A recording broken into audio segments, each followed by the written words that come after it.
go by our rights and bring our children up, if the corrupt system all the way through, police, judicial services, everything, it's all involved, Parliament, MPs, everything, they're all corrupt.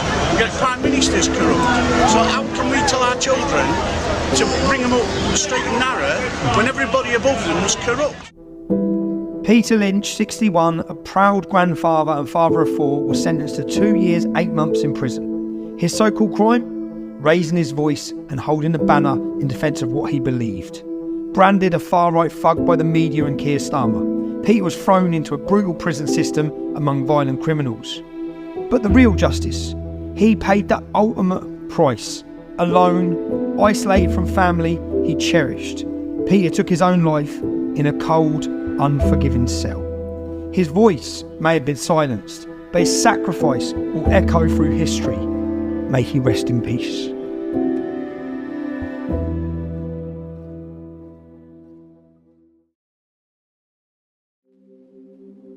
It's September 2024. There's been trouble on our streets. The government and legacy media tell us one thing, social media and citizen journalists tell us something else. What we do know is the British people are angry. What's ignited this anger? What is going on? And are we seeing lawfare waged on the British people with a whole new level of intensity?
I'd have liked to have been at Runnymede, England to make this film.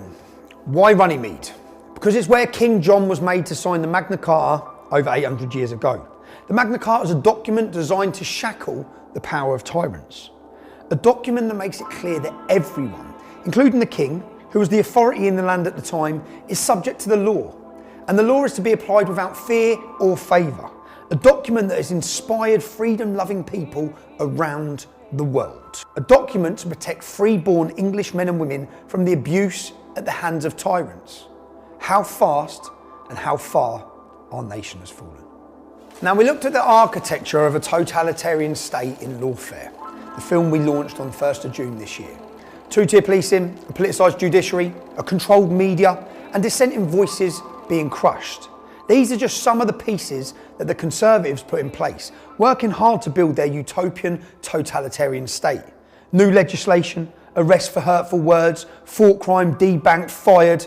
This has all been the case for a few years now.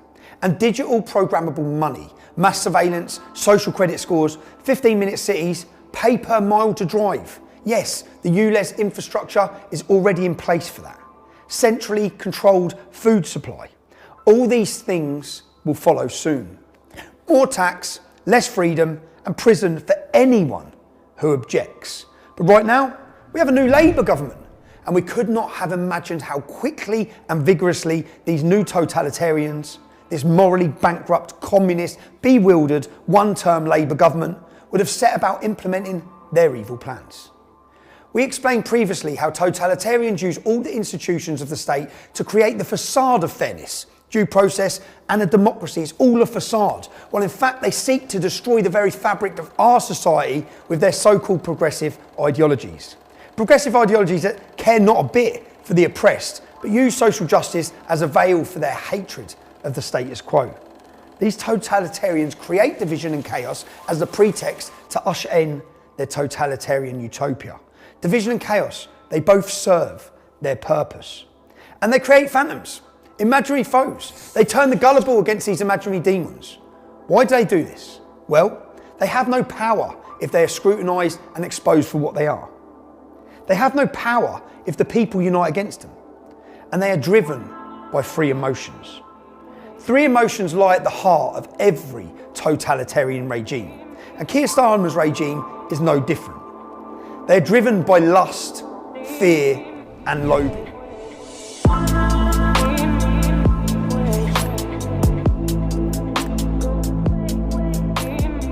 They are driven by lust, a lust for power. They will say and do anything to get it.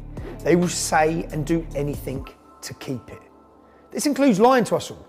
We won't take away the winter fuel allowance. We won't raise taxes. They get elected, they take away the winter fuel allowance from thousands and thousands of pensioners on as little as £13,000 a year.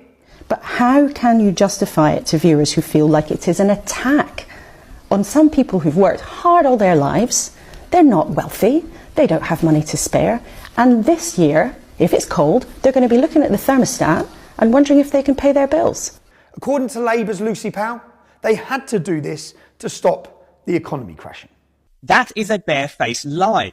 Just £1.5 billion was saved, while £21 billion was voluntarily spent on public sector pay rises and foreign climate aid.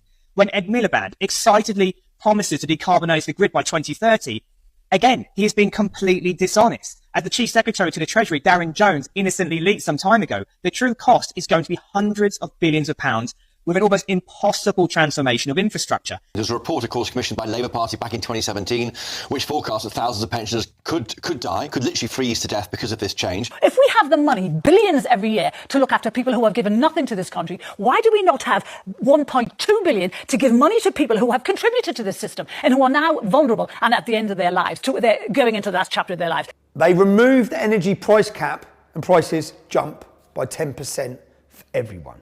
And if you've worked hard all your life, look out, because they're coming for your savings and your pensions. And don't forget, while he's robbing you, Free Gear Keir, he's had to declare more than £100,000 of freebies and gifts, more than any other MP in our country.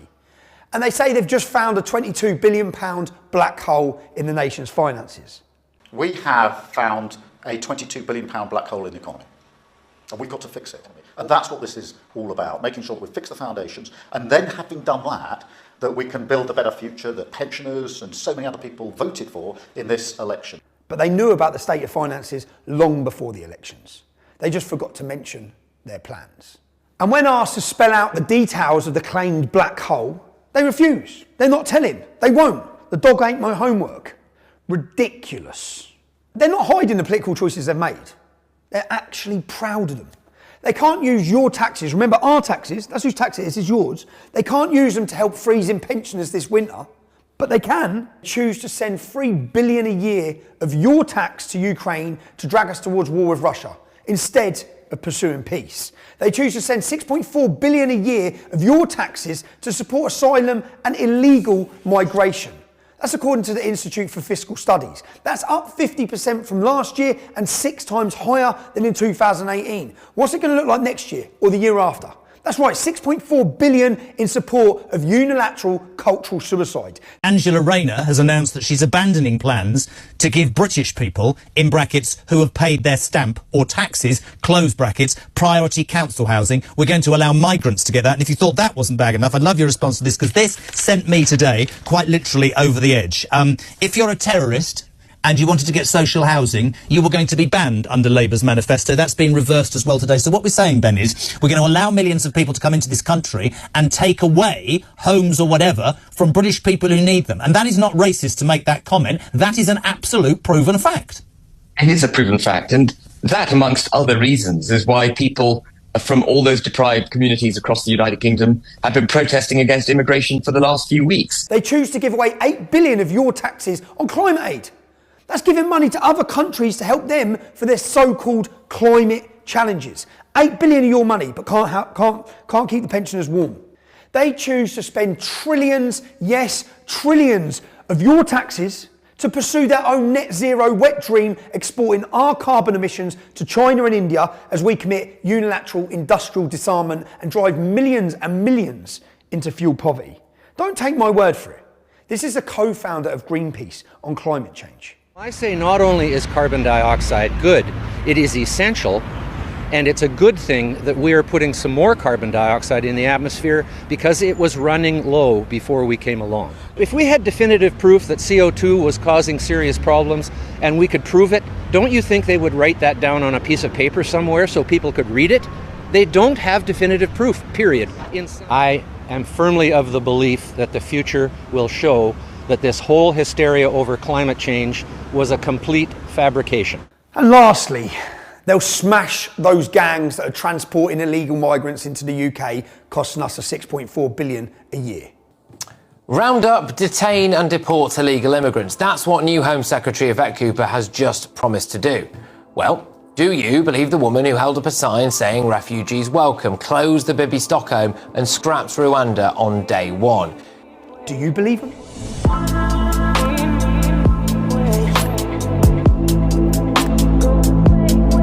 They're also driven by fear. They fear their loyalty to the World Economic Forum and its globalist and totalitarian agenda being exposed and revealed. You have to choose now between Davos or Westminster. Davos. Why? Because Westminster is too constrained. They fear their incompetence and failures being exposed. Immigration policy, energy policy, foreign policy, every policy is a failure. They fear losing power. And they fear Islam. They're bewildered. They cower and submit to the demands of Islam out of fear of what might happen if they don't.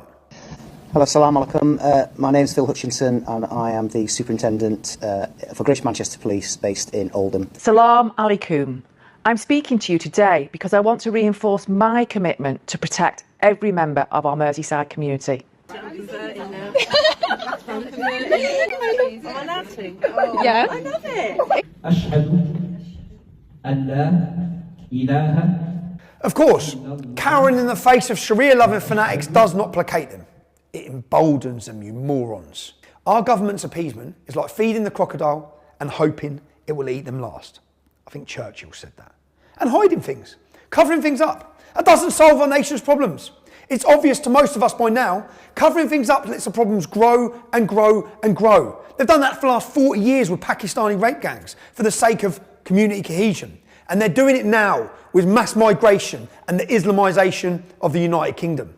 But lying to cover things up doesn't create community cohesion. It does the absolute opposite. It stokes anger in British people. There was no growth in our economy in July, and yet we continually get pumped with mass migration. I'm just going to pose this question. If migration makes us richer, why are we getting poorer? Our politicians can't just lie to us and hope we don't kick off. If the truth is so bad that we might protest if we knew about it, then maybe they should do something about the problem, instead of covering it up. And the population know they're being ignored. And worse than being ignored, they're being condemned. This time by a Prime Minister. How on earth did he end up with this job? Anyone who thinks mass immigration might not be such a great idea.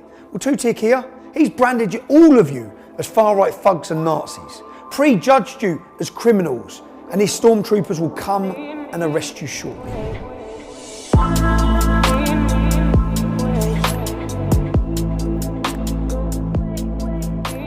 The third emotion driving our so-called leaders is loathing.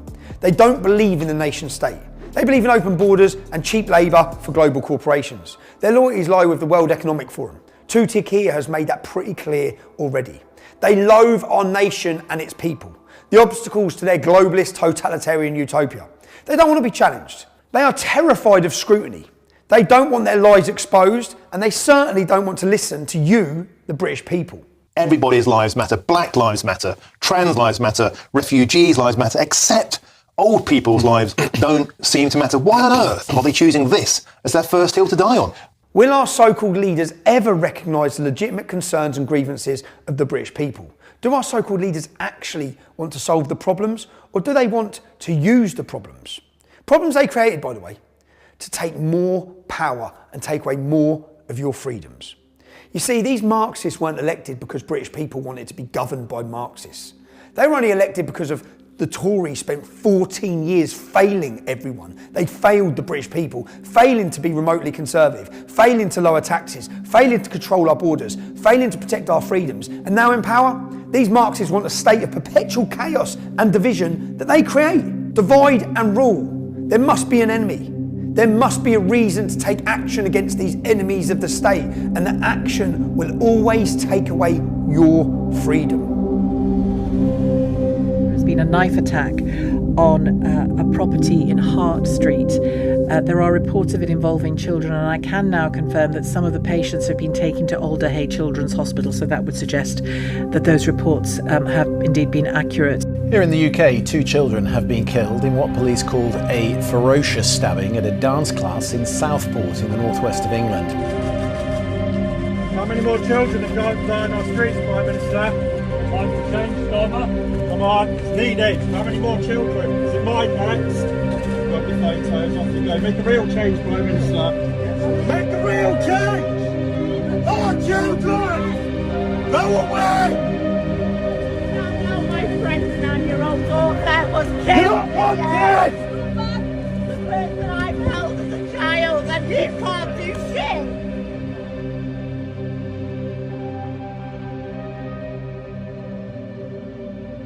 So what actually happened in Southport?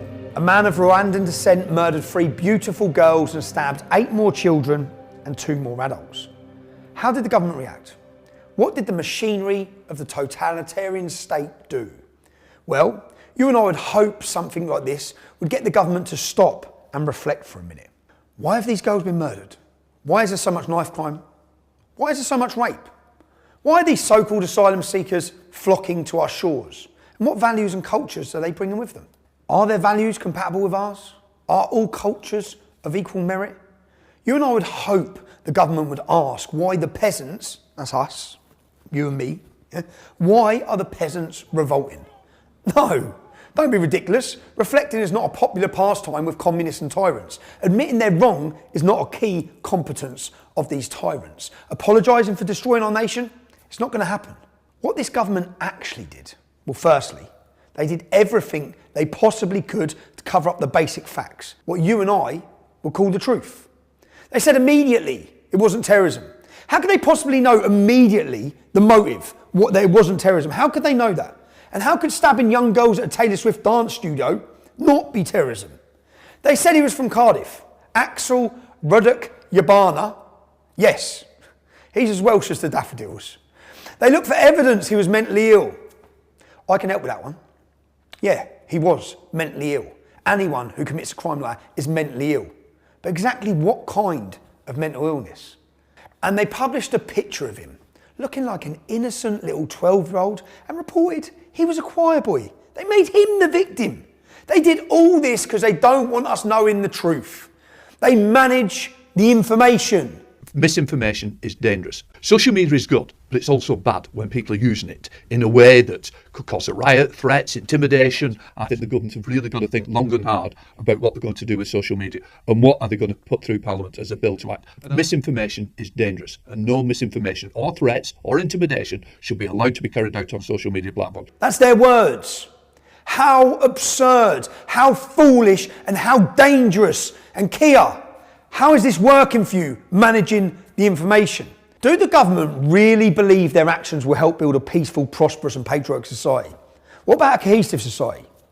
Or are they so short-sighted, so hungry for power and so disdainful of the British people that they will use anything, no matter how awful, how tragic, they will use anything as an opportunity to implement their totalitarian agenda and crush anyone who speaks out against them? As we've said, these Marxists want a state of perpetual chaos. There must be an enemy to mobilise the population against, an enemy to divert attention away from the government's agendas and their failures. You said the riots showed there was a societal black hole. What did you mean by that? What I meant by that was that the riots, I think, were symbolic of a broken society. They were far right in the main, but underneath that, I think there was a societal black hole, a breaking of our society, which we need to mend. I'm convinced that the answer to it is delivery in government. So the best argument against the far right, the best argument against the easy answer, is to deliver, to bring about the change that we promised we'd bring about. That's right. Two-tier Keir seems to acknowledge there are troubles. He says the solution is delivering in government, which suggests the cause of the problem is failure in government. I agree, Comrade Keir. And he says the far right, whoever they are, is the snake oil of easy answers. I think it'd be more accurate to say the use of the term far right to label concerned British citizens is the snake oil of lazy government. And any anger, which he labels far right, is a consequence of failure in government. You can't blame the Tories forever, Comrade Keir. And listen to this. It doesn't matter what apparent motivation there is. This is violence. It is not protest. It doesn't matter what the motivation is. That's right. He doesn't care what happened. He doesn't care. Okay? But it gives him the excuse to crush the dissent that terrifies him. The dissent of the average British man and woman. And by the way, we still haven't been told anything about the motivation of the Southport killer. What could it possibly have been? Good honest men are going to jail for saying that integration failed. So do you think that we're really free if we're not allowed to say what we see? Stammer's a tyrant, but we won't be silent, 'cause he threatens his people. Stammer is evil, but we won't be silent, 'cause he threatens his people. Stammer is evil. Now, once they had tried very hard to manage the news about these murders in Southport, and they'd lied and patronised the entire British people in the process, what two-tier Keir and his cabal of apparatus chicks did next is truly chilling. You know, everyone was angry because of what had happened. So those 3 little girls, the whole world was angry. My husband was then saying, you know, the government keep letting them come in to our borders. You know, kids are getting raped, filmed, what followed, things like that. You know, they're taking all our NHS, they're getting rehomed. You know, everyone coming in is just being given everything. And then things like this are happening in our country. So what is it exactly that your husband has been accused of? On the Saturday after Southport, he just put a status up saying the Daresbury Next, which is a hotel close to where we live, which have got immigrants and asylum seekers in there who were getting rehomed. So he weren't inciting that he's going there to do anything. He was just saying, with all what's going on, that's the next place that will most probably happen. People will start rioting and stuff. But he didn't put that. He just put, it's going to be the Daresbury next. Okay. Then people commented underneath his post, and he just put, it's the government's fault. If they stopped letting them in the borders, all this wouldn't be happening. Okay, so he was being vocal on the immigration issue. Yeah. He went there for his daughter and for his little sisters to stand up and say, like, enough's enough. With Jack being a father himself, he's a first-time dad to a little girl. He felt it, like, it touched him emotionally, what was going on.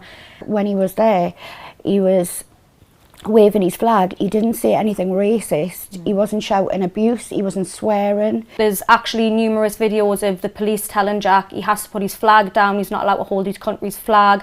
Jack saying to the police, listen, I'm not here for no violence. I haven't came for violence. I've came for a peaceful protest. The reason why he was arrested was because the police blockade, or whatever they call it, where they all have the shields, they ran and pushed his mum over, Julie, his mum, she's 68-year-old. They pushed her over, trampled over her, she was on the floor, they trampled over her.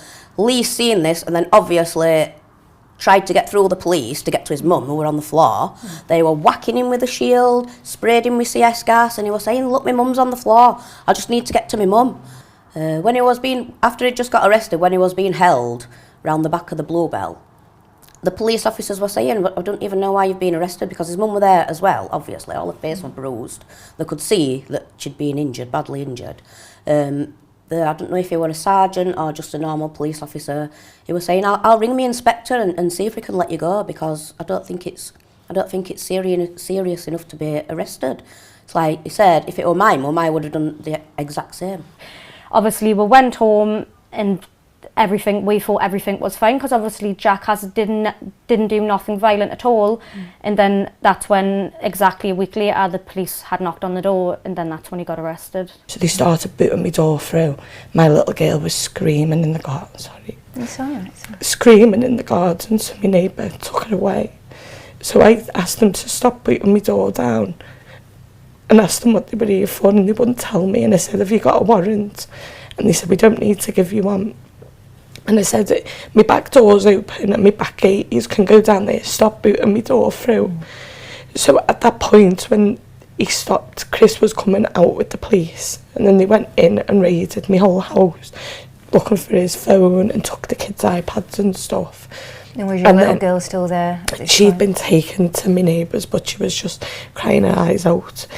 How long exactly did he get? He got 5 years, a year taken off. Then they took into consideration his health and his mental health, and then they gave him 32 months. He was sentenced to 3 years, 4 months, and also a 10-year criminal behaviour order. You're not going to see your partner Lee now for 3 years, 4 months? No. How do you think you're going to cope with that? I'm absolutely gutted, Sammy. It's broke the family up. Like, it's his daughter, he's a first-time dad to a little girl. Like, he's got Christmas coming up, it's the first one where she understands things. He's going to miss out on our first Christmas, he's missing out on our second birthday. Like, she's just like a little shell. She's usually a bubbly little girl. She's just not herself. She's not the same little girl. She just she sits and just stares into space and stuff. So with the most recent atrocity in Southport, and regardless of the murderer's motivation in this particular case, it was the last straw. People were angry, not surprisingly. Not just about the Southport murderers, but about years of having their legitimate concerns about mass immigration being completely ignored. They're angry about two-tier policing and politicised judiciaries. But Labour cannot afford to have pesky voters asking questions about the consequences of open borders, mass immigration, and the incompatibility of some ideologies with our culture. So they create a different story. They turn everyone's attention to their imaginary monster, the far right, the fictional dragon they pretend to slay. there's a lot of people that have branded people like Lee as a far-right racist thug. Is that true? No, definitely not. While ever I've been with him, he's never been racist. It's horrible. They just put lies out there. It's absolutely ridiculous. Just everything that they've written. It's like there's actually an article about Jack that calls him far right as well. And obviously, when I've spoke to Jack and made him aware of this, he's not happy. Like he's kicking off, saying on the phone, he's saying, "I'm not." They kind of just put me down as something that I haven't actually complied with. I haven't said that I am this type of person. The last thing you would be is racist. And like every person, I think you should have loyalty to your country. Yeah. And if there's something wrong with your country, why can't you speak about it? And more fanciful than that, they blamed the English Defence League. Missiles were thrown at riot officers and a police van was set on fire by a large crowd of protesters believed to be supporters of the English Defence League. We don't know where they streamed in from, but they're believed to be supporters of the English Defence League. How many people work in Wales? There's over 50,000 apparat chicks working in the Home Office alone. And no one told Two-Tier Kia that the EDL disbanded a decade ago. It hasn't been here for a decade. No one in MI5 reminded him that, 90% of the people that they're watching on the terror watch list, they follow Islam. I am worried about the rise of the far right. I mean, we can see what's happening in Germany with the recent elections, see what's happening in France and other countries. And I'm worried about the far right because it's the sort of snake oil of the easy answer. I utterly condemn the far-right thuggery we've seen this weekend. This is not protest. It is organised, violent thuggery. And it has no place on our streets. Mindless minority of thugs who thought that they could get away with causing chaos. But this deception is not without consequence, Kia. The following will not be televised.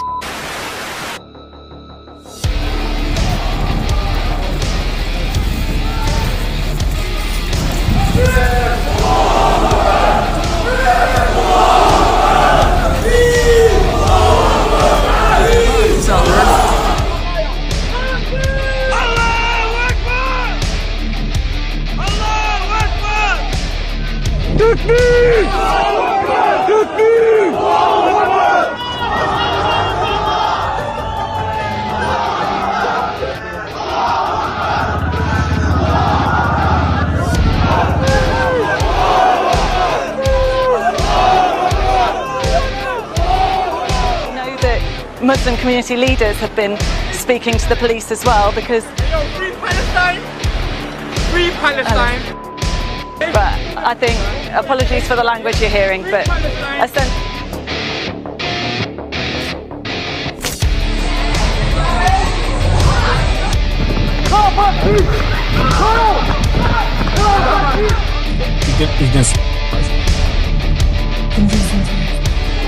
They're smashing up the people's cars.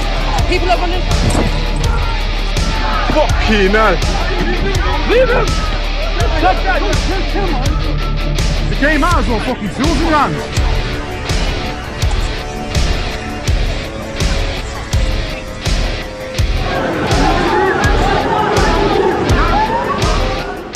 You know what, I disagree with that. Them people are not racist in there. I don't know, a car, I assume, with people in it, and they assumed that they were EDL, apparently, I'm not sure. And that's why they all ran. Keir, you brought violent Muslim militias out on the streets. You lied to them. You created this facade of this far-right English Defence League roaming the streets.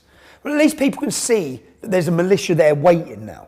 He has caused this divide between everyone. He has labelled us EDL, far-right, racists, but I think people are angry, and it's all down to Keir Stammer because he hasn't addressed why people are angry, why people are taken to the streets with such anger. I mean, these poor lassies, they're someone's babies, and I think that's why people are thinking it could have happened to our kids. Yeah. And anyone who is even remotely concerned about mass migration and its impact on our way of life, well, channeling Naz Shart's retweet, you would all better shut up for the sake of diversity. Of course, the media clapped along with all this. They know there's no far right. They also know there's no EDL. Or maybe they're talking about those thugs who gathered in Trafalgar Square on July the 27th. Amazing grace, how sweet the sound that saved someone like me.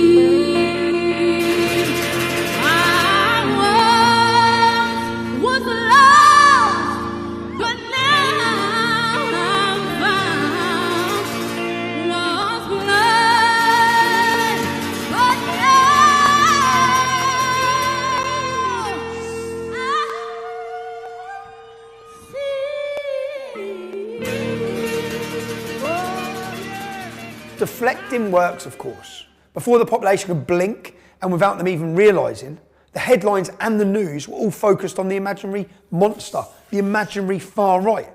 And everyone had stopped talking about the slaughter of innocent kids. It hasn't been mentioned again. It was totally forgotten. It was a successful government ploy. For me personally, they're working to blame me for the trouble on the streets. Well, what we've heard, Julie, from a lot of the far-right figures is that these protests that we've been seeing over the last week are not about extremists, they're about ordinary people just having their say. Here's an example, and it's not the only one, from the man known as Tommy Robinson. And probably the most influential instigator for all is Tommy Robinson. For this to be hijacked by people lying on sunbeds in Cyprus. It's been coordinated by a man who's just fled England. The English Defence League, give me their phone number, give me their email. I mean, the fella who's associated with most is on a sunbed in Cyprus. Tommy Robinson. He hates Europe, but there he is enjoying the European sunshine and stirring up poison and hate in this country. There's no truth in that. Bring the case against me. Bring the evidence. The evidence shows the total opposite. Not once did I call for violence, ever. I asked people not to be violent. Lads, you've got to remain calm.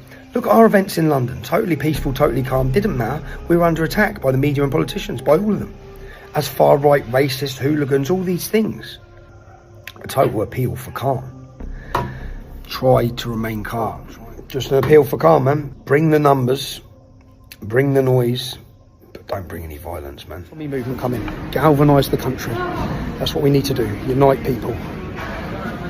Now, yeah, the level of violence, it won't work. Anyway, stay safe. Stop the violence, man. To the men committing the violence, lads, Those individual police officers who are coming out doing a difficult enough job have got families at home. They're ordinary people. Okay? A peaceful revolution is brewing in Great Britain. A peaceful revolution. Now, why are the British public angry? I want to pause and take a moment to answer that question. I want to take a moment to help Keir and his cabal of apparatus chicks, because he seems to know there are troubles, he admits it. There's troubles on our streets. But I fear he may have misdiagnosed the cause.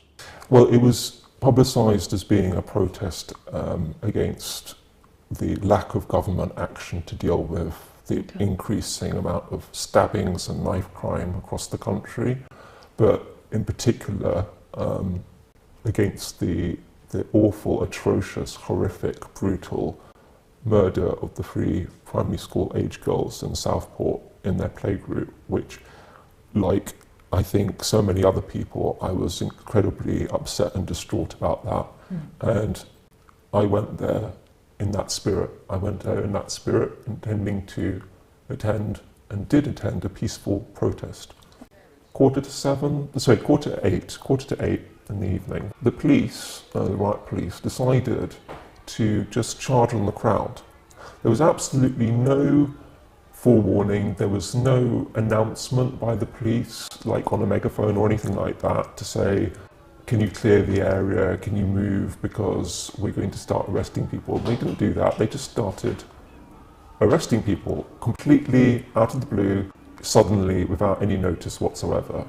And I turned round and I saw a police officer arresting someone, and then the police officer came towards me and arrested me, and I was handcuffed.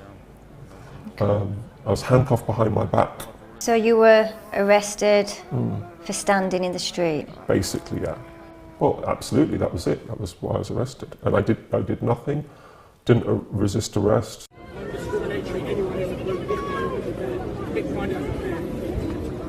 They're just arresting people for no reason. I'm literally now getting really, really worried. I think this has been going on for a long time, with escalating concerns over rampant knife crime and stabbings and violence by some of the migrants and asylum seekers that is not being covered by the press at all because it doesn't fit their narrative. Censorship, fear and intimidation is the tactics of a dictatorship. It's the same as any dictatorial regime in the world. If you look at Venezuela, what's been happening there, the way they control their population, they send people to prison because of their political beliefs. This government isn't acting any differently from that. It may not be as extreme yet as that, but they're certainly headed in that direction. We already know people are angry about the authorities covering up years and years of child rape gangs, mainly Pakistani Muslims. They are angry about two-tier policing. They're angry about politicised judges. They are angry when they see the police cowering before Islam in the name of diversity. Let's have a look at what else is going on. Some of them, they're not screaming. It's like they wanted to be raped, you see. She also grabs you see, no more like crying. She's enjoying it, you know, even though she isn't, but it's like she's enjoying it. What about the consequences of what you're doing in terms of how that affects the person that's raped? Yeah, the consequences, we look at that all the time, you know, because it happens, she might scream, you know, people might wake up. A lot of people, especially. I'm not just talking about, I'm talking about the emotional effect, the physical effect it has on the girl. Yeah. We might rape her and wake up tomorrow with viruses ourselves, like HIV, you know. What about regretting what you've done to the girl? I also do regret about it, because if she fell pregnant, what will be that baby's father? Who will be that baby's father? But what about her personal feelings? That's right, all over the country, unchecked migrants are raping and killing, and more unchecked migrants arrive every single day. Maybe this is a reason people are angry. Let's have a look at the rape statistics for the UK. Yeah, we're the rape capital of Europe. There might be a reason people are angry. Wasting money, killing pensioners. Some breaking news from our end, actually. Channel migrant arrivals surged by 43%. That's from our Home and Security editor, Mark White. That's after 442 small boats crossed the Channel yesterday on Easter Sunday. That now brings the total for this year of 5,435 channel crossings since the beginning of the year. That's well in excess of the 3,790 odd who'd crossed the channel by small boat at this point in 2023. We were getting daily updates of the numbers during the COVID pandemic, and actually that's an astonishing amount. Over 440 boats yesterday. The weather's calmer at the moment, a little bit calmer. This is only going to increase over the summer. There are 1.7 million. That's the combined population of Glasgow, Cardiff and Nottingham. There are 1.7 million who are unemployed. They're not even looking for work. They're costing you and I, the taxpayer, £8.5 billion a year. That's the equivalent to a winter fuel allowance of £708 per year for every pensioner in this country. That might be a reason people are angry. Paedophile migrants, what about this? You have been talking very graphically to some 13-year-old girls. How long have you been in the UK? For 2 months. She said her age is, do you want to see my dick? Yeah, do you want to taste it? You're asking other people's children to send them pictures of themselves. Ain't been nowhere. You facilitated a meet with a child for sex, didn't you? 13 years of age she was. You sent her pictures of your penis. Yes? No me. Not you. Who? No me. Who? I don't know. Off your phone? I don't speak English. Do you not speak English? No? Yeah. How long have you been in the country? Next time for the guys. I think 3 months. 3 months? No. Do you want visa? Don't finish it. Do you think it's okay to say that you want to eat and kiss a child's pussy? Do you? You want to get a child to your house, a 14-year-old girl you want to rape and abuse. You'd think they'd be on their best behaviour, but they're busy online grooming young children to rape within weeks or days of being in our country. Kids were getting filmed by them from the residents that live in the Daresbury. Family members had rang the police and stuff. The police had come, they'd move them on, wouldn't take the phones or anything off them. People were getting followed from the Aldi by the illegal immigrants that are supposedly living in the Daresbury Hotel. Okay. But they're saying that there's no men or anything in that hotel, it's just all women and children. Okay. But, have you ever seen any men? Yeah, but the whole of our area know that there's men in there. There's, for many years, been a lot of complaints about the hotel, about the immigrants that are staying there, the crime rate. Yep.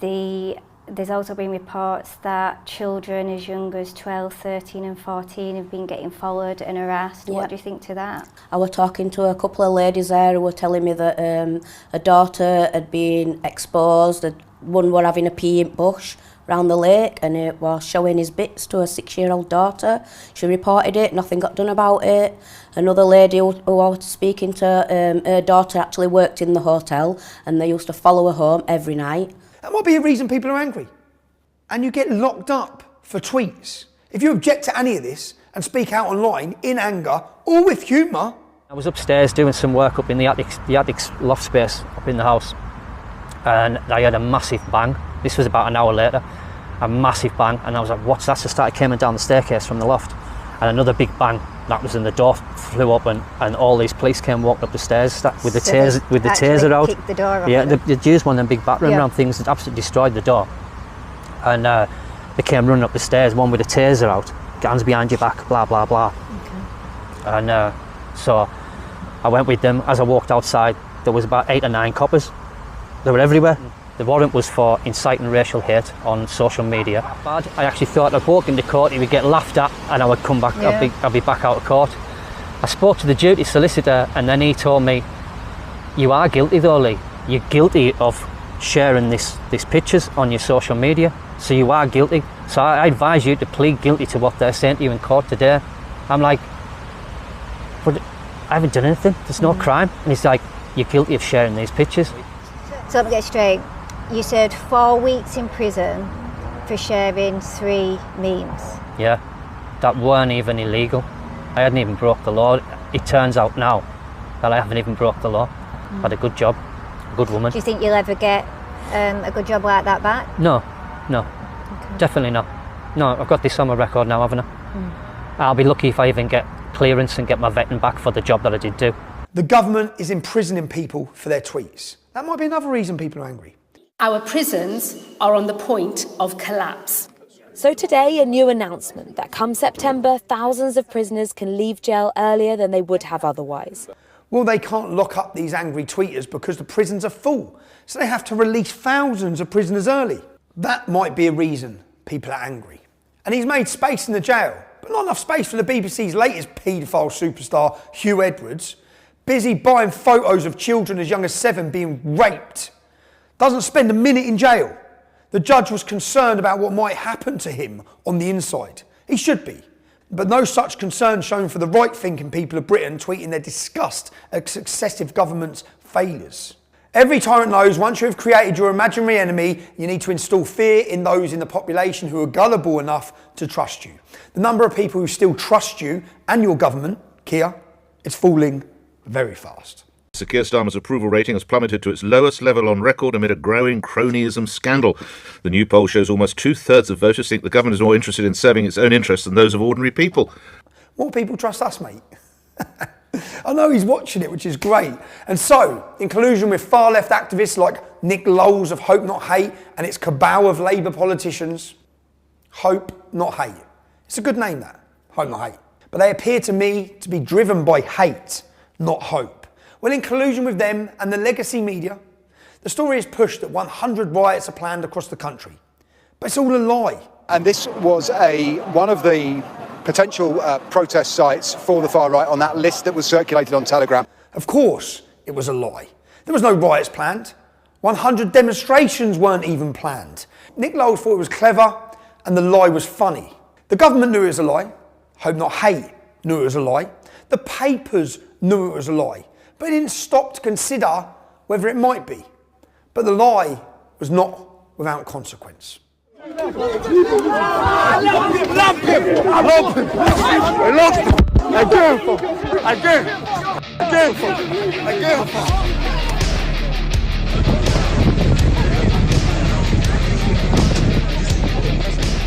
He needs an ambulance, so he does.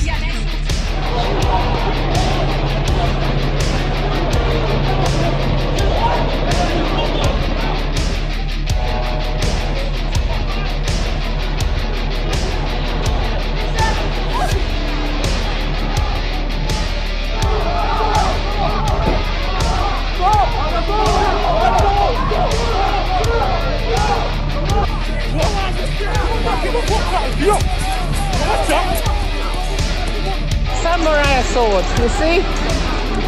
Is that a sword?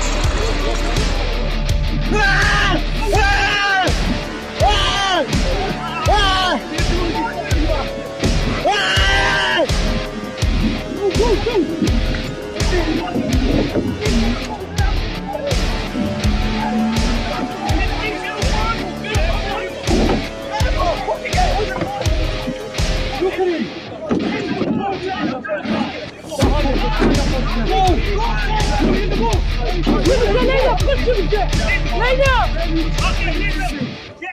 I'm sure the police will be all over those machete-wielding thugs. I mean, they didn't put the others that came out with machetes, knives, masked up. What happened to them? There's no... Them are not in the paper addressed as racist thugs. It's just they portray us to be bad people. And Lowles tweeted about this. See, that wasn't true either. That stirred up racial hatred. We were born here, we are Muslims, we will stand here, we will fight against EDL, we will fight our ground. Our innocent Muslim sisters are getting acid attacked, must get broken, but everyone should be here. Fuck the EDL! The top tier of Labour MPs in support resigned after that tweet. But Hope Not Hate is still a Labour-controlled disinformation unit. By the way, Mark Rowley, if you're still in the police when this film goes out, when are you going to arrest Comrade Lowles for spreading false rumours and inciting racial hatred? So Lowles doesn't get arrested for his lies, but Bernadette Spovroff, a Cheshire businesswoman who sent an erroneous tweet about the Southport murderer, she was arrested, she was held overnight, then not released, but she was bailed pending further inquiries, which have since been cleared. I had expressed my own views on the state of the country and its failure to protect innocent citizens, and that is still legal. But it's very clear that a vocal part of our society wants the opinions of ordinary people like you and like me suppressed. They say they support free speech, but they mean only the speech they agree with. They say they support dialogue, but only the dialogue that agrees with their worldview. And they say they want equality, but they don't mean for people who think differently to them. Now, we've had nearly a year of violent anti-Semitic hate marches on the streets of Britain. The legacy media describes them as largely peaceful. Citizen journalist footage suggests that's a lie. The only solution is jihad by the armies of the Muslim countries. Listen carefully to what this guy here in the middle of the video says in a moment. Did you hear that? We are ready to kill you all, is what the man said. Let's have a listen to the rest of it. Take a look at how the police respond. The police stand there and do absolutely nothing. You are racist, all of you. Okay, that's racist. No, take your hand. Take your hand. Take your hand. Take your hand. Don't do that. Don't do that for me.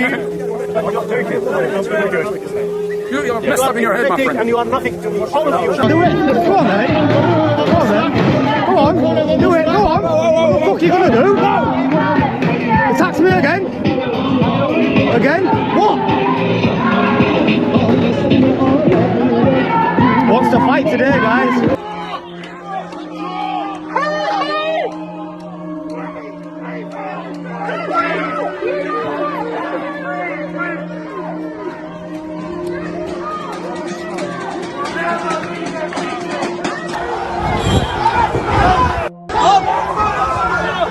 And fuck the fence.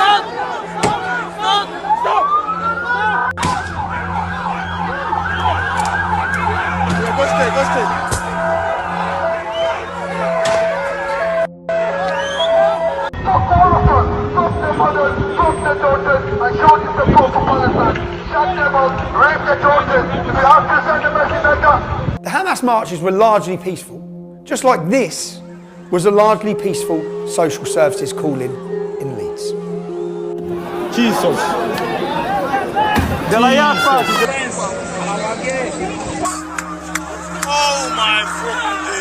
That's the police running away from Romani gypsies and Pakistani rioters in Hare Hills, Leeds, after a social services call turned violent. The Hamas marches were largely peaceful, just like this was a largely peaceful chat between armed police at Manchester Airport and a largely peaceful Muslim family. By the way, these men, they were released without charge when a baying mob of Muslims turned up at Rochdale police station demanding their release.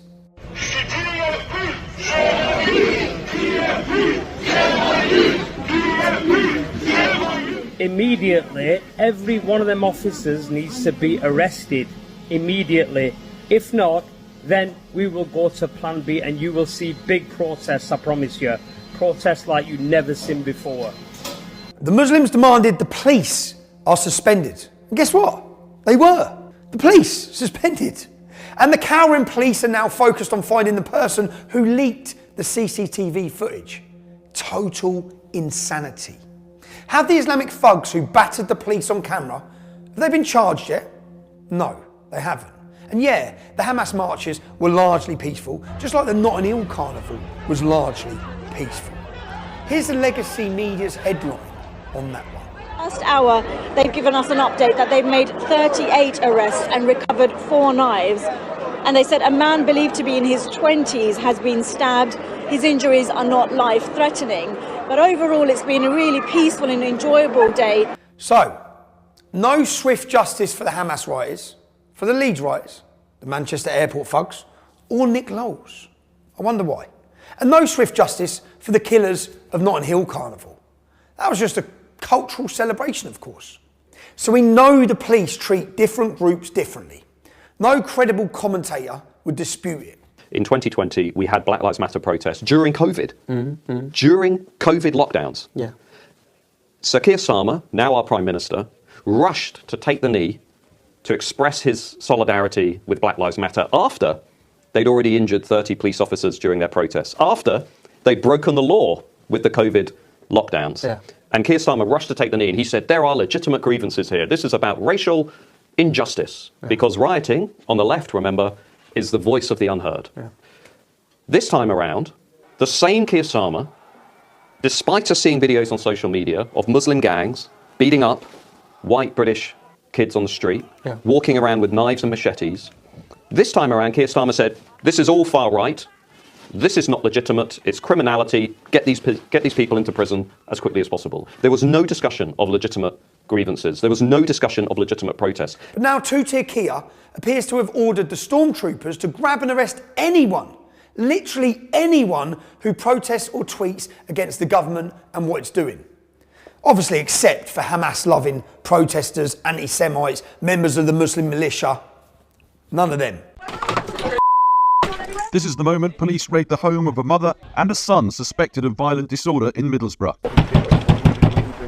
Here comes the door, I'm going to put it in. If you're involved in a disorder on that day, we will identify you, we will arrest you, and we will put you before the court. National figures show 1,165 people arrested, 703 charged. Those figures, again, will increase. Have the police made any high-quality videos of them arresting Muslims carrying machetes in the streets? Or men fighting with knives and machetes in our parks? Or a single grooming gang that have raped children? No, they haven't. They save their high-quality videos for people saying mean words on Twitter. We do have dedicated police officers who are scouring social media. Their job is to look for this material and then follow up with identification arrest. That the UK actually has a massive force of police officers scouring the internet for any repost, retweet, or original content that could theoretically incite whatever the government deems to be racial hatred. And if you engage with or repost that content, you are deemed so dangerous for society that they will arrest and prosecute you. So this is another man being sentenced to prison for a Facebook post that he made, and in this video the judge tells you what he posted and how long he's getting in prison, and I'll let you make your own mind up. Have a look at this. You went on to say that you did not want your money going to immigrants who, quote, rape our kids and get priority.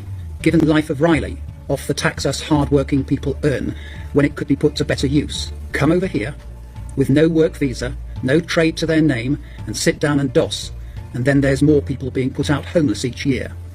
They get top band priority on housing and many more reasons. This offence is so serious that an immediate custodial sentence is unavoidable. The sentence that I pass has been reduced by 1/3 to reflect your guilty plea. The sentence is one of 20 months imprisonment. Every tyrant knows you can't run a totalitarian state unless the judges do what you tell them to. In Russia, North Korea, they're awarded dachas, second homes in the countryside. In England, you get honours for doing what you're told. Honours. Let's be very clear. This has not been about protest. This has been about violence and thuggery. Bewildered Yvette, tough on crime, tough on imaginary crime. Her message to the judges was clear. People who tweet dissent, they're criminals. That's what she said, judged before any trial. And those judges have been busy. You have brought shame on yourself and the town of which you are a resident. You must be punished for what you did. The only mitigation, as I have indicated, is your guilty plea. Accordingly, the sentence is reduced to one of 2 years and 8 months imprisonment. I appreciate that will fall hard upon you as a senior citizen. Most of these cases that I've been reading about, for example, the case of this poor man, David Springer, a 61-year-old who's been working as a train driver for 42 years, who's now taking care of his sick wife, who has been sentenced to jail because they wanted to make a sacrificial lamb out of him. They wanted to set an example to the rest of the UK. And that message was very clear. That message was, you don't get to disagree with us. You don't get to be present at these protests, because David Springer did absolutely nothing. And we have video footage of that. He was there. He, according to the reports, maybe shouted something at the police. Well, boo-hoo. Is that worth 18 months in jail? A mother of 5 being sent to 26 months in jail because she threw a can at the police? Is that proportionate? A man online who committed the crime of according to the government, inciting racial hatred because he posted one post on Facebook? Is that proportionate? That's right. Bang. You're inside serving years. And let's take another look at some of the judges who sent people to jail for hurty words. That's right. Rape, steal and stab. Let's just put it down to cultural differences. It's community service for you, lad. Fence painting. Picking up litter for a few hours. So tell me how our judiciary are not politicised, how they're not compromised and a tool of the state. And to the judges, I hope you get the honours you've been promised, lads. Tin pot despot Keir, your political judiciary might be another reason people are angry. Maybe. This isn't just two-tier policing. This is a two-tier political and social system that is routinely prioritising racial, sexual, and gender minorities at the expense of the majority. Now, every tyrant knows the media is a tyrant's best friend. Well, the media that does what you want them to, they're your friends. Everyone else, they need to be shut down, which definitely includes us. I would prefer that the conventional media was more powerful, because social media, it's, you know, the truth of the matter is it's got many great aspects to it in terms of the way people interact with each other, but in politics it's a bit of a plague. That's right. They call it misinformation. You and I, we call it the truth. And the legacy media, they've been a cheerleader for mass migration agendas of successive governments. They've continually supported their open border policies. Just look at this. والله الشعور وقت انحبست أنا إنه شهر كامل بالسجن، حسيت إنه أنا لو كنت بسوريا أو بالأردن كان أحسن لي صراحة، يعني كنت لأنه ظلم وبظلم وانحبست شهر. That's right. The people held up to us by the media as shining examples, they all turn out to be rapists as well. More migrant rapists.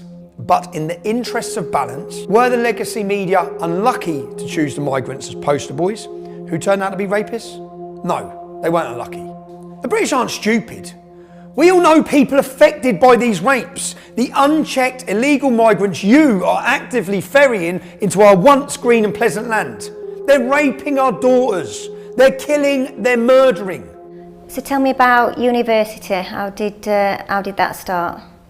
I only decided last minute that I wanted to go to university on my gap year a few months before. It was a very last minute decision. I just felt like I wanted a little bit of a change of plans in my life at that. How long had you been at university before the attack happened? 2 months. So not long? Yeah, new city, new lifestyle. Okay. I'd first met this man, or seen this man, way back in the city centre. Okay. He'd followed me for a very long time before the attack. Okay, so he'd followed you for a long time. Mm-hmm. Then what happened? So he just kind of grabbed me on the street and just kind of pulled me into the churchyard. So he pulled you into the church? Yeah. And then what happened? And then he kind of pushed me against, it was like a concrete block. Okay. And then just kind of pulled down my underwear. I suppose it's every parent's worst nightmare.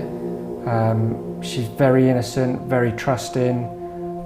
And I was told that I just needed to step back as a dad. You want to take control, and you want to get in there and fix all the problems. But on this occasion, I had to step back and trust the police. And how long was it before you got to trial? It was 6 months, exactly 6 months from the day he was remanded. And did you go in and give evidence? I did. That must have been difficult. How was that? It was difficult. It was especially difficult because I had my final exams for uni on the same week. Wow. My exams for university were over a 2-week period, and it fell in the same week as the trial. So I was in and out of the exam hall and in and out of the courtroom at the same time. When the court case was going on, I booked all the time off. My intention was to go there for every day of the case, but I was pretty much told do not come by the police and the barrister due to the severity of it. My daughter closed down, didn't want any help. She was going to deal with this herself. It was very tough on her. She had lots of breakdowns. We had to drive up to where she was many times, 2, 3 in the morning to help her. So tell me about the rapist, where we're living. So this is what really gets to me, is he was staying in a hotel, and it's not far from a student village. Now, so he was living very close by to the university? Yeah, walking distance. The people that are coming illegally, but it says it, they're illegal. They've broken the law when they set foot on our shores. They've broken our laws. So at that point they should then be detained and processed as criminals. But I don't believe they are. I believe they're being sent to hotels, being given money and free rein to just wander freely, throughout the community. He can apply for parole in just 8 years. If he comes out and he's not deported and he's going to be living here, what do you plan to do? I plan on leaving the country within 7 years. You just want to be away from him? Yeah, I don't want to be out in the same Do you think he should be deported? Yeah. Yeah. She's changed. Our relationship has changed. I don't think it'll ever be the same. How has it as it changed? was. We were quite close. We'd talk quite a lot. I was always there to support her and help her and guide her. But now, you know, I can message her and I could go maybe a week or 2 weeks before she'd respond to that message. Okay. You know, we'd play games, but we don't play games anymore. I'll call and she won't answer. She's a lot more distant. How do you feel as a parent when Sophie leaves the house now? Awful. It's really tough. So she does have a job. She does go to work part-time, and she does have to walk from where she's living to this job. Okay. And she can be walking home later at night now. Okay. It's not, and you know, we've got Find My Friends, so I can see where she is and when she's leaving. Yeah. And my heart I've had to stop looking at it, because if I you know, try and get an early night, because I've got to be up really early with work, and I Find My Friends and I can see that she's still at work, I'll then stay up and I'll follow her all the way home, and it's heart-wrenching, because then you'll see the dot stop, and straight away your mind goes to the absolute worst.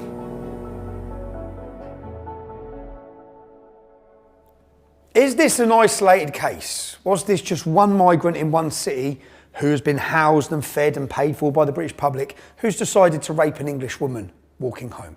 Or is this happening widespread across the country by migrants housed in hotels? Keir, maybe this is why people are angry. Maybe, and let's just have a little challenge here. Let's go on the internet and search a couple of cities.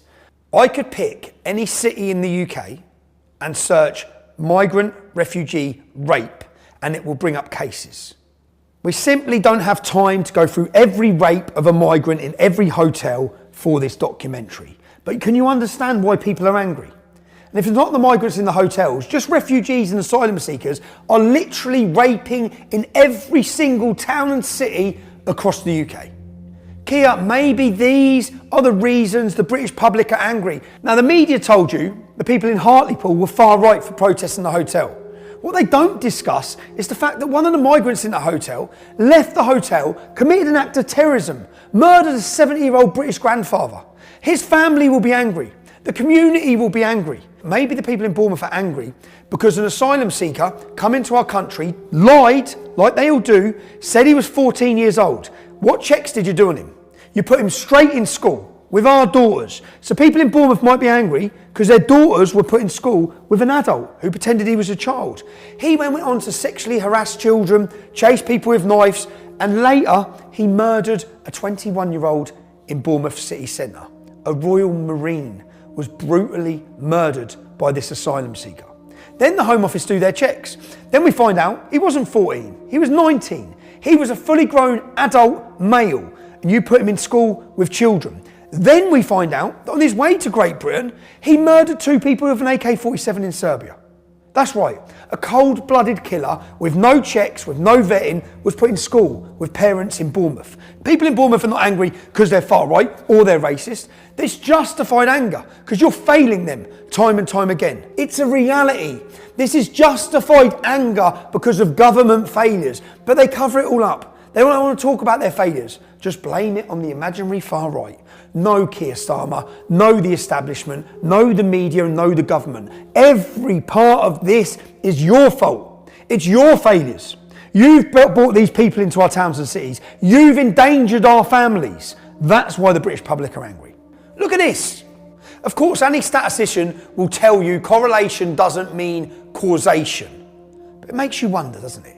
Let's have a look at the statistics for Sweden, since they opened their borders with rape as well. Literally, the graphs look identical for any country with open border mass migration, Islamic immigration, and rape. Remember, there's 1.7 million unemployed and economically inactive migrants here right now, costing £8.5 billion a year. Anyone out there working right now, you're paying that in your taxes. He says nothing and does nothing about radical Muslim preachers. How about the one who commits adultery, zina? What about the one who rapes a child? What about the one who drinks alcohol? Good or bad? This person, one person that commits all of these sins, he commits all of these sins on a daily basis. but he prays is better in the eyes of Allah than the one that doesn't commit any of these sins but doesn't pray. King, Queen, House of Commons, if you accept it, then you're a part of it. You don't accept it, but you have to dismantle it. He said, O tribes of kuffar, O tribes of disbelievers, get out of his way, for we have come to strike you a black's revelation, a strike that removes the head from the shoulders. Allah says, we will strike terror into the hearts of the kuffar. We will strike terror into the hearts of those who disbelieve. Why? Because they associate partners with Allah. Because they associate partners with Allah, that for which Allah never gave them no authority. You got your democracy, we got our own Sharia. You got your own free mixing, we got our own nikah. No, we got our own economic system, we got our own foreign policy, we got our own deen. Alcohol will be banned, drugs will be banned, pornography will be banned, gambling will be banned, but the money saved, there'll be no monarchy. La ilaha illallah! La ilaha illallah! He says and does absolutely nothing about knife crime on our streets. Oh my God, they were swinging it! He says nothing and does nothing about Islamic terrorism, jihad, Islamic courts, female genital mutilation, misogyny. He can't tell you what a woman is. He kneels for Black Lives Matter. I could go on and on, but he can dispense summary justice for anyone who disagrees with him. Remember how they hate scrutiny? They can't allow their agendas and failures to be exposed. Make a dissenting tweet, go to jail. Go directly to jail. Enter the UK illegally, come on in. How was your trip? Have a 5-star hotel. And now listen to this. Both got put away for the riots, both been put in the same prison, both been put in the same cell. In the last 48 hours, the wing that they put them on was 90% Muslim. Both of them, one's been attacked in the shower, they took the shower heads off, battered him. When he managed to get back to his cell, his other mate had been completely battered as well. The family's obviously distraught and everything. They're making targets of them, as well as like examples of them. They're making targets of the lads. They did some damage to them as well. That's right. Two-tier Keir is putting the unhelpfully outspoken citizens in prisons run by Islamic gangs. He's literally offering them up. Any concerned parents, any concerned British citizens, he put a target on them, calling them far-right EDL racists, and now they're getting hurt in prisons up and down our country. Somebody who knows about these things told me that, you know, any right-wing, far-right protester landing up in jail, they can expect a pretty cold reception from what he says are Asian gangs inside prison who will be looking out for them. Keir told everyone they're far-right extremists. Their blood is on your cowardly hands, Keir. You disgust me. You disgust Britain. Now, every tyrant knows they can process people more quickly without dropping the facade. If these irritating political dissidents, if they just plead guilty. So they pressurise them. People who have never been in trouble with the law before and who shouldn't be before the law now. They shouldn't even been in court. They frighten these people into pleading guilty. It's easy for you, they say. Just plead guilty. It's easy for your family. Just say you did it. His solicitor obviously stood up and said, like, what do you have on him? Do you know what I mean? Yeah. He hasn't done anything wrong, but like the judge, he just didn't want to hear it. He was just shaking his head. Obviously, some people have now been sentenced, your partner Lee to be one of them. What do you think to the actual sentence? I think it's absolutely ridiculous. 3 years, 4 months. It's absolutely ridiculous. And what is it that he's actually being accused of? He's being charged with violent disorder. Did he plead guilty or not guilty? He had to plead guilty, got told. Who told him that? The solicitors and his barrister. And then when he was in the custody, the police said that we'll have social services at our door and stuff. For his best interest, it would be to plead guilty to the violent disorder, because if he didn't, the starting time was 5 years and he would have no time taken off for his guilty plea. So obviously Jack's fault. I'm already missing out on my daughter's Christmas, our birthday, everything. So he put his guilty plea in. They'll try to persuade you to plead guilty because then you'll get a reduced prison sentence. Your conviction will be downgraded. Then the headlines will say, oh, look, all these people who pleaded guilty, they must be guilty. And that's not why you pleaded guilty. You pled guilty in order to avoid a lengthier sentence. Well, it's scared everyone. I mean, nobody wanted to even go out now because of the sentences these men have been given. Like, I don't agree with the riots, the smashing the place up and everything else, but I do agree with free speech and you should be able to protest on the streets. It's just like the post office scandal all over again. Plead guilty and it'll be easier for you. Innocent people suffering. These people are heroes. These people have sacrificed everything. These people are an example to each and every one of us.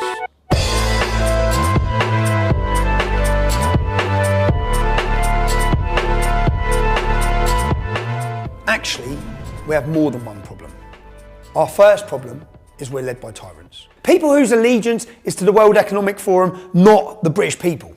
People who are vain and deluded enough to believe that they, and only they, the elite, they can create a global utopia, with them in charge, of course. The World Economic Forum has already published their plans. This global reset is necessary because we have seen that our policies which we pursued before the coronavirus struck us, that those policies do not create the necessary inclusion of society necessary for harmonious societal development. We are led by people who don't believe in borders, people who don't believe in nations, people who don't believe in freedom. These are people who are full of lust for power, people who are rapidly dismantling the cultural inheritance with which we were all blessed. Freedom, equality under the law, Magna Carta and democracy. These are people who want you to be dependent on the state so they can control you. We are led by globalist, totalitarians and communists. This is the main problem. These tyrants are also cowards. They're driven by fear. They fear so many things. Being exposed, losing power, the truth, Islam, and they fear we, the people. They are bewildered and frightened, and like any cornered animal that makes them dangerous. They lash out at their own citizens, vulnerable individuals. They're busy arresting children, but they won't confront Islam. They may be too frightened of what might happen if they do. Or maybe they don't know what to do about Islam. Or perhaps they don't care that Islam is incompatible with our way of life, because these communists care little for our way of life. Regardless, for now, they cower before Islam. They leave unchallenged the masked armed gangs, the mobs, the militias that wreaked havoc on the streets, because chaos serves their purpose. It gives them a reason to act against dissent, and the dissent for now is from the British people, tweeting about the government's failures. And right now, of course, our nation is crumbling under the weight of mass migration, legal and illegal. So many men from countries and cultures that will not assimilate, cultures that teach their children to hate the West. It's out of control, and it serves the purposes of the globalists, the totalitarians, Keir and his apparatchik communists. Mass migration is part of their plan.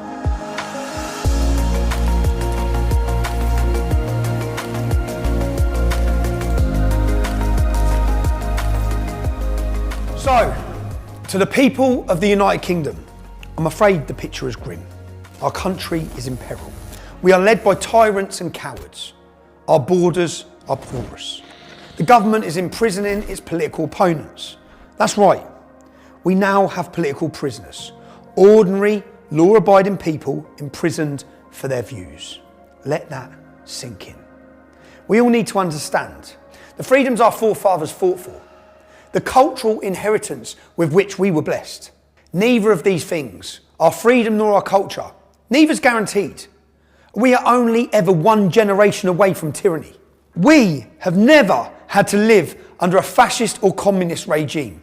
That isn't luck. People fought and died to preserve our freedoms. Yet two-tier Keir, his Stasi police and his political judges with their kangaroo courts and summary justice, their failure to apply the law when it suits them, they are trampling on the Magna Carta, that document that shackles the power of authority, that shields all free-born men and women against tyrants and dictators.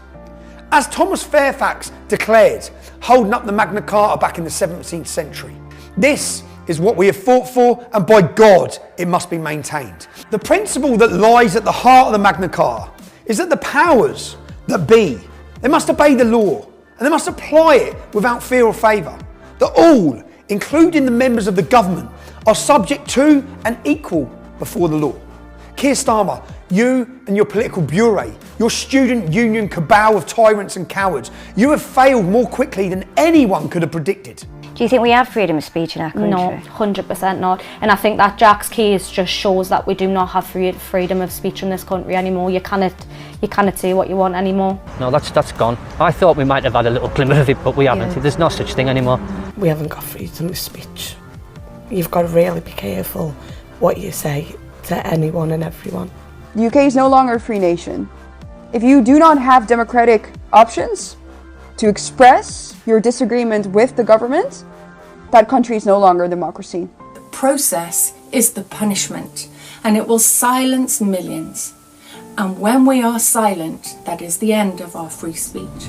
And many people still believe that if they allow the government to micromanage their lives and be their single source of truth, then things will be okay. Until one day they don't agree with their government, and they find it isn't okay because they can't speak of it. Without free speech, there is no democracy. And without democracy, there really is only tyranny. We are free-born English men and women. Your tyranny will fail. Sacrifices have to be made. The courageous political prisoners already know that. Men sitting in jail right now, they know that. And this government will be held to account more quickly than they expect. The tyranny we are seeing now has been years in the making. Blair, Cameron, May, Johnson, Sunak, and now Stammer. They're all subjects of the World Economic Masters and its totalitarian agenda. Years and years of small steps, controlling your speech, importing hell, taking your freedoms. So, the hour is upon us. The time is now. Each one of us must take a stand. We must build communities of resistance. We must organise politically. Conservative Labour, Lib Dems. We must drive every globalist from power. We must reclaim our nation. This is very urgent business, ladies and gentlemen, I beseech you. Resist it while you still can, and before the right to complain is taken away from you, which will be the next thing. You will be told you can't complain. Watch out for these symptoms. They are just symptoms of surrender. Resist it while you can. We must resist while we still can.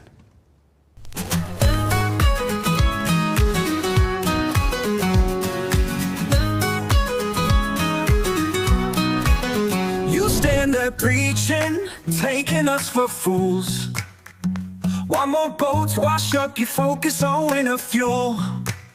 The art of distraction from the issue at hand. A foreign invasion of our ancestral lands. They aren't all refugees, they aren't all fleeing from war. Most of them are fighting age men. What do you think they are coming here for? Shame on you, shame on you. We're not far right, shame on you. Tell the truth, shame on you, shame on you, shame on you, shame on you. Draped in new designer suits, paid for by Lord Ali. While you take the side of every minority, you brand the British people, indigenous to this land, as far-right racist thugs. Why can't you understand? They aren't all refugees, they aren't all fleeing from war. Most of them are fighting age men. What do you think they are coming here for? Shame on you, shame on you. We're not far right, shame on you. Tell the truth, shame on you, shame on you, shame on you, shame on you.